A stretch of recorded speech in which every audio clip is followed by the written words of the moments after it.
Hello, welcome and welcome back. This is Lashonda, and this is After Trauma. And I like to talk about things that relate to dealing with life after trauma, faith after trauma, and all the things that come after trauma. But mainly, the last few videos, I've been just focusing on different things that happen, and that circumstances we have to live with when you're walking in faith. So you will hear a lot of faith talk and a lot of scriptures when I discuss these things. But the premise is this is all after suffering a trauma.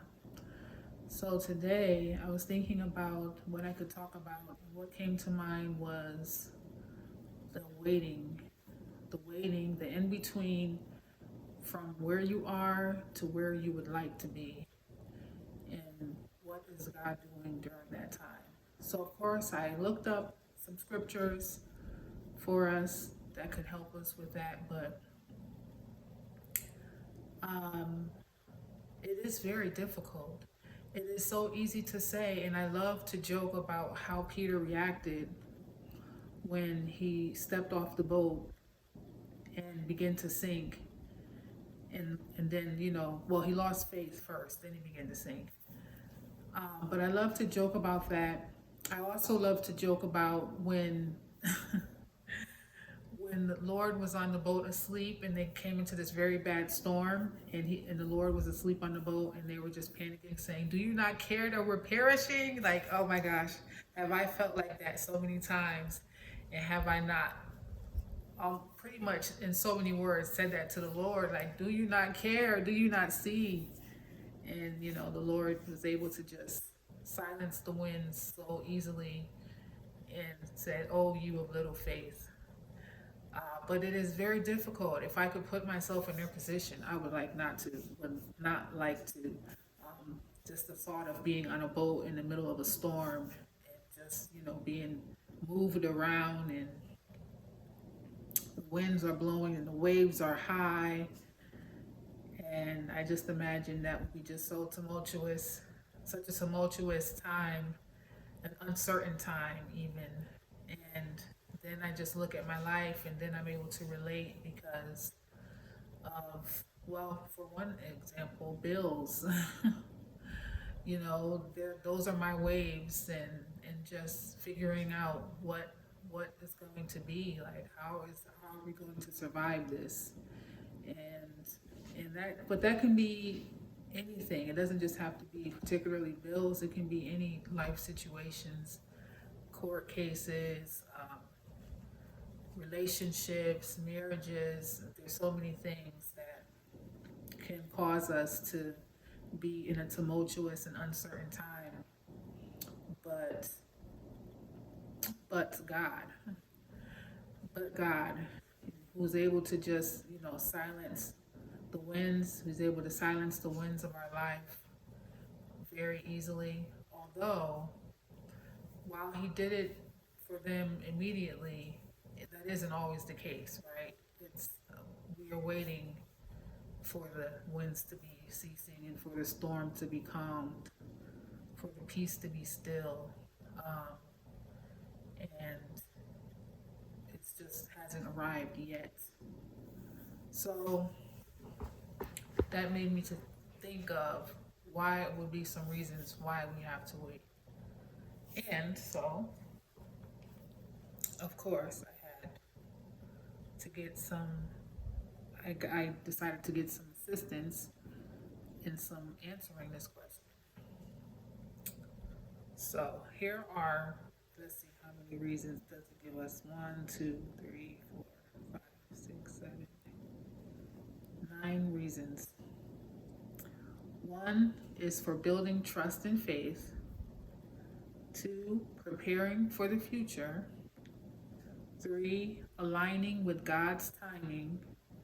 4, revealing idolatries. And I would add on to that, not just revealing idolatries, but revealing things that is in our heart and minds. 4, did I say 4? I'm sorry, I lost count. 5, opportunity for growth. 6, protection from harm. 7, increased desire and capacity. It says waiting can increase our desire for God and enlarge our hearts, making us more receptive to the gifts He wants to give us. 8, remembering God's past blessings. And 9, acknowledging God's sovereignty, because we do not know what He's doing. And just like we don't know what He's doing now, we didn't know what He was doing when He created the earth, when He gave the oceans their limit, when He separated the waters, when He hung the stars in the sky. We weren't there for any of that. We didn't give Him any advice. So we have to take heart in that. We don't know what He's doing now either. But if I was to break down like each one of these, so for building trust and faith, it says waiting can be a crucible for faith, as it forces us to rely on God's promises and character even when things seem uncertain. And this is especially true, but it's also especially difficult because we believe our God to be good. So when we experience things that don't appear to be good, it kind of brings into question, well, what is really happening? But if we can overcome this, I believe that we can have a stronger faith, and not just a stronger faith, but be a stronger person, honestly. Because once you learn what you can endure and overcome, that kind of gives you that strength, that mindset that, I can overcome different things. So when something else comes along, you can say, well, I overcame all that, so I know I can overcome this with the Lord. Preparing for the future. Now, I can relate to this because there were times when I felt ready for certain things, or I wanted to be ready, but once I went through the process, I learned and saw how unready I was, or how much more prepared I could be, but I couldn't get that if it was like an instantaneous thing. It was something that I had to learn through trial and error. So that is one way that we can wait on the Lord, is that we're in a season of preparation. So because we don't know what we're preparing for, that's why it's good to be suited and booted with the whole armor, and definitely with that sword, which is the word. So aligning with God's timing. So I feel like aligning with God's timing, and then the last one, like realizing His sovereignty. I think those two can kind of go together as well. A few of these I think can kind of go together, but we don't know what His plan is, so we don't know what He's having us wait for, or what He already had in mind to do.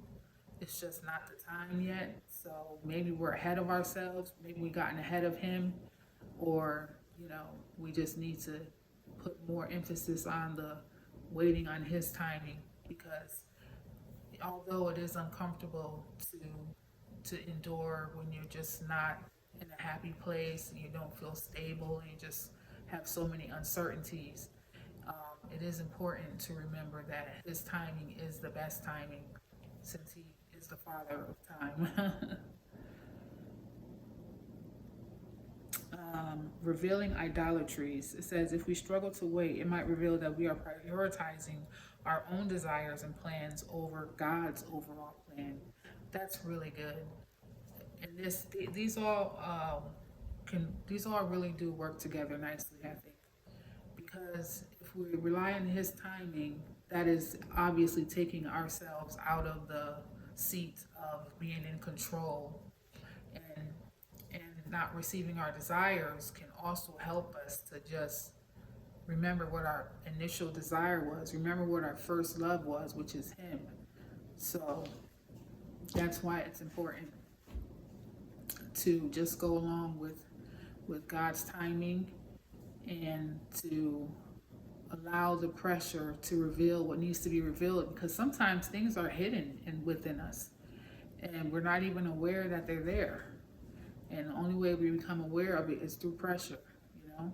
Because pressure, when you're pressed, what comes out of you is what's in you. And so I think during the waiting season, that can produce some pressure. And then when that pressure produces whatever comes out is what's in you. And then it's good to be aware so that, you know, because awareness is really half the battle. You can't fight something that you're not even aware of. Opportunity for growth. And again, like I said, all of these really work so well together because we're believing in God's timing, um, letting it reveal our hearts to us, and being able to grow. That's like I was saying before about how these things, you might think that you're ready, but there's so much more that you need to learn or to see or to acknowledge, you know, in your life, in your mind, in your heart, those secret things that maybe you're not even aware of. Because I've been there where I had been holding on to something and I wasn't even aware how much I was holding on to it until it got revealed to me through prayer, through time, through pressure, that, you know, there was something in there. There was something in there that I needed to get rid of or ask the Lord to help me to get rid of. And so, you know, by getting rid of these things and becoming aware of them, that allows us to grow stronger, to grow wiser, and to grow more like Him over time. Protection from harm. Wow, that is really a good one. Going back into His timing and His sovereignty, we don't know what He's protecting us from. We just asking for these things, but we do not know what really what the end result would be if we were to get that desire when we ask for it.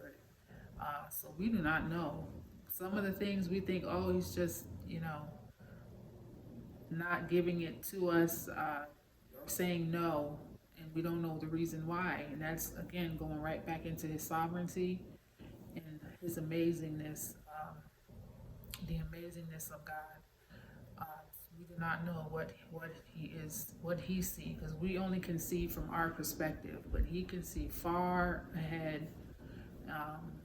I remember the other day in the other video when I was reading the scripture, and it said that He wrote our days before we even had days. So He knows what things are for our good and what things are for our detriment. Increasing desire and capacity. Waiting can increase our desire for God and enlarge our hearts, making us more receptive to the gifts He wants to give us. And yes, just that waiting, and it also builds a relationship because it causes us to really rely on seeking Him more and trying to reach Him more, because we're so desperate for the answers and for that we just need that relationship in order to really thrive in situations that are really meant to make us feel downtrodden and just not able to successfully even complete a day, just to get through the day, you know. And I think that's important, to rely on Him to get through the day and to get through these things. And this is one way that's possible, because if we were just getting everything we want all the time, we would just be enjoying the things that we want, and we probably wouldn't be as concerned or focused on our faith so much, because what requires faith? If you can see it, then that doesn't require faith. So I think that's important to, in the middle of in the absence of receiving something that we are asking for, is to be filled with faith to know that He is going to deliver, and what He delivers will be more than we could ask for, and it will be in the perfect timing. Remembering God's past blessings. Waiting can be a time to reflect on God's faithfulness in the past and to trust that He will continue to provide for us. And that's a big important one, is to growing in trust. We have to trust in Him, have faith and trust in Him, in His timing, in His character overall. And lastly, acknowledging God's sovereignty. Waiting reminds us that God is in control, not us, and that we need to trust in His wisdom and timing. I completely agree. I feel that it is of the utmost importance to have the faith, the trust in His timing and in His ways, not in ours. Because what we want is what we want. It's our desires and what we control and what we could do from our own perspective. But His perspective is above ours. You know, the word says His ways are not our ways and His thoughts are not our thoughts. He is far above all that we could ever ask or think. So it is important to have that faith and that trust, to remember who God is, that God is still God. Even though things get hard, even though you may have struggles, you may have setbacks, you may have disappointments, God is still God. He's the God of all of that. The earth is His and the fullness thereof. He's the God of all of those things. So He's still in control no matter what it may look like. Just like we saw with the storm and with the disciples on the ship, and the storm was, made them frightful. He was able to quiet it just without a moment's notice. He was able to quiet the storm. Well, again, like I reiterate, He doesn't always just end the storm immediately, but just like in the instance for them, while they were waiting for Him, when they finally did go to wake Him up, that can be like our waiting time. We're waiting for Him and the storm is going and we're looking like, are you going to do something? Are you going to do something? That revealed in their heart, that revealed to them, not to God, because He already knew, but it revealed to them that they lacked faith. And so that can be another example of what can happen when we're waiting for our promise or our desire or our need or want, whatever the case may be, that whatever the case may be, that it can reveal things in us.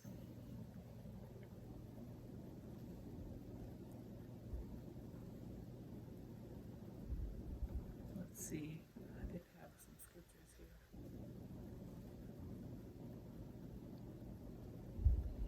Let's go to Isaiah 40 and 31.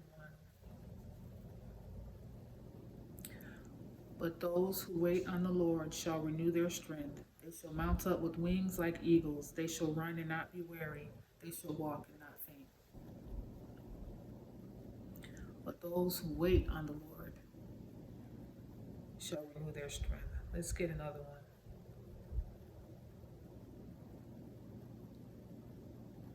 Let's do Psalm 27. Psalms 27. And let's see, what was it? 14. Okay.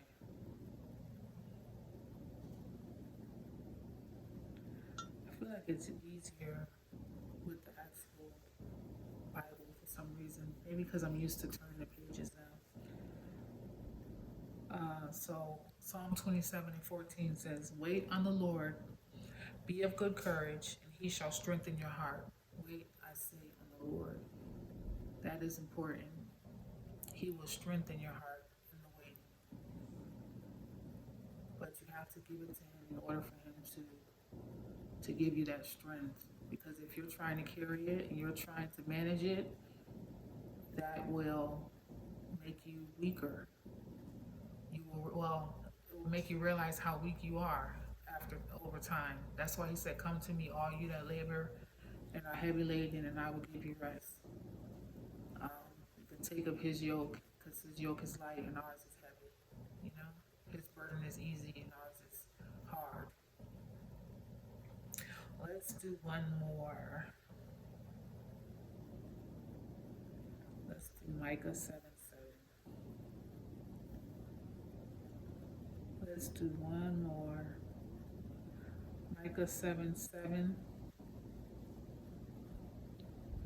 Therefore I will look to the Lord. I will wait for the God of my salvation. My God will hear me. And it's important for us to believe, trust. We used to say that, trust and believe. But there is your recipe right there for your faith. Is to trust and believe that he will hear, he will show up, he will strengthen, he will produce, he will provide, and it's just a matter of time. But in the meantime, while the storm is raging and you can't see an end in sight and you're facing uncertainty, remember who our God is. Remember that he is good, he is just, he is faithful. Stay in touch with him, because he can probably give you insight as to what to do during this season, what he specifically may want to do for you during this time. And if it is a situation where you feel like he's quiet, then that's all the more reason to have that trust and that belief. Okay, because he will show up, he will speak when the time is right. That's also having faith in his sovereignty and in his timing, as we just read. So I just wanted to try to impart that. I know things are rough, things can get rough, or they can become very rough, they can become very tumultuous, they can become very scary. But I do want to impart that we are not alone, no matter how it may look. And it's just like when you're watching a movie and you're waiting to see what's going to happen in the end. You just kind of have to wait and watch. It's the same thing. We just have to wait and watch and believe, because you believe the movie is going to end at some point. You don't think it's just going to keep going like the song that never ends. We know that the movie will come to an end, so we just need to have the same faith that our circumstances and our situations that are undesirable will also have an end time, an end date. And then the good news that the Lord has for us can begin. The blessings that he has for us can begin. So I just wanted to try to put that out there, because I've been going through it myself, and I just pray that you are able to overcome and push through as well. Keep these notes in mind, write them down, and just keep in mind that the Lord is in control. So until next time, peace.